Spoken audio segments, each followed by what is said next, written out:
international laws. In other words, here, Bolton obviously doesn't mean what he says in the op-ed. That's interesting. So the threat part of the imminent threat of the United States, he writes, would be North Korea possessing the capacity to strike America with nuclear weapons, be it intercontinental ballistic missiles. The imminent part is that they may soon have this capacity, so it's fine for us to obliterate North Korea right now. So we don't even know that they're going to do it.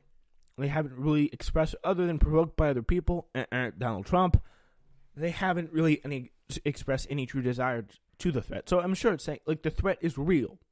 There is a threat that they will have this capacity. But is there an imminent threat? Do we know that do we have significant intelligence? Like, to me, imminent is like, we intercept some kind of message between North Korean officials saying, yeah, let's bomb the U.S. We're going to do it tonight. Yeah, let's do it. Yeah, so that would be to me the highest acceptable level of imminent that really we could go for. Yeah, in other words, though, Bolton is not arguing that North Korea is in fact about to attack us. Rather, he contends that it is legal for a country to attack another if the second country may soon possess the ability to attack the former with nuclear weapons.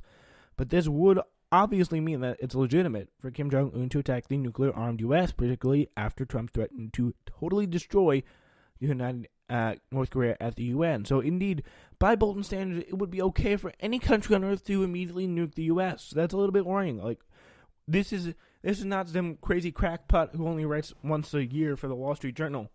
He is now the top security advisor for the U.S. He's a big deal. He's very important in that front. So, like, he's pretty much opening up the possibility for any country, when he says this, to bomb the U.S.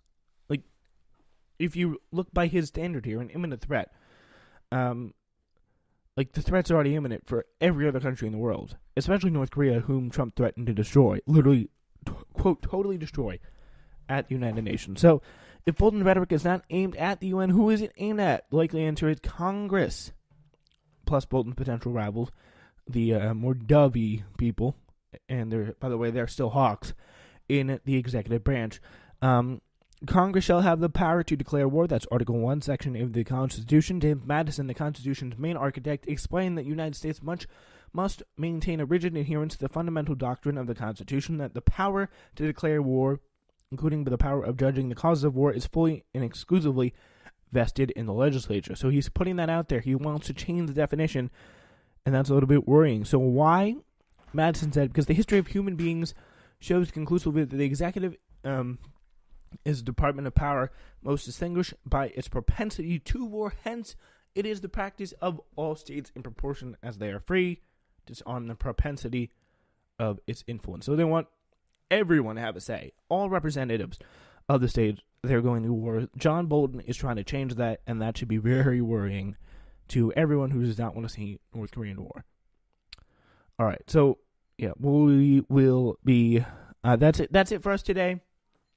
Thanks so much for listening to the show. We hope you enjoyed it. We will be back Friday. That's tomorrow. See you then.